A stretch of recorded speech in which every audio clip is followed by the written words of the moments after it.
cinéma pour les collégiens. Nous sommes à Herlisheim. Ce mardi, les élèves de 3e assistent à une projection organisée dans le cadre du dispositif national Collège et Cinéma institué par les ministères de la Culture et de l'Éducation nationale.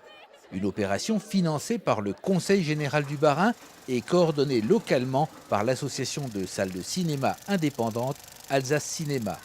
4700 élèves de 49 collèges sont concernés. On cherche à développer chez eux une manière d'entendre et une manière de voir un petit peu plus intelligente, je dirais, pour ne pas être seulement dans le son ou dans un bain d'images. Au programme, Une vie toute neuve, un film coréen qui relate l'histoire d'une petite fille de 9 ans placée dans un orphelinat en attente d'une possible nouvelle famille.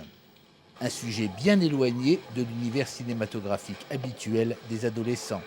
C'est vrai que ça change des films d'action où ça pète de partout.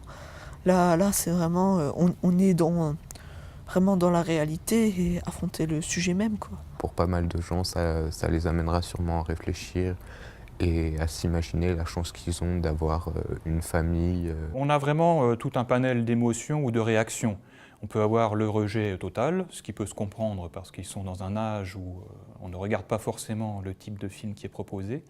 Mais il y a aussi quelquefois des adhésions ou des découvertes intéressantes. Et le travail qui est fait en amont, ainsi que le travail qui est fait en aval, aide justement à prolonger l'impression qu'ils ont pu avoir le jour de la projection. Aujourd'hui, analyse de la bande-annonce au regard du film visionné et décortiquage de la bande-son.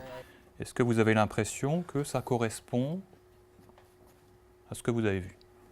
Comparé, c'est les éléments importants qu'on a vus dans le film la semaine dernière. Je trouve que dans la bande-annonce, il n'y a pas les mêmes les personnages qui apparaissent dans le film. Une séance qui laisse une large place à l'expression orale, mais aussi à des moments de réflexion personnelle.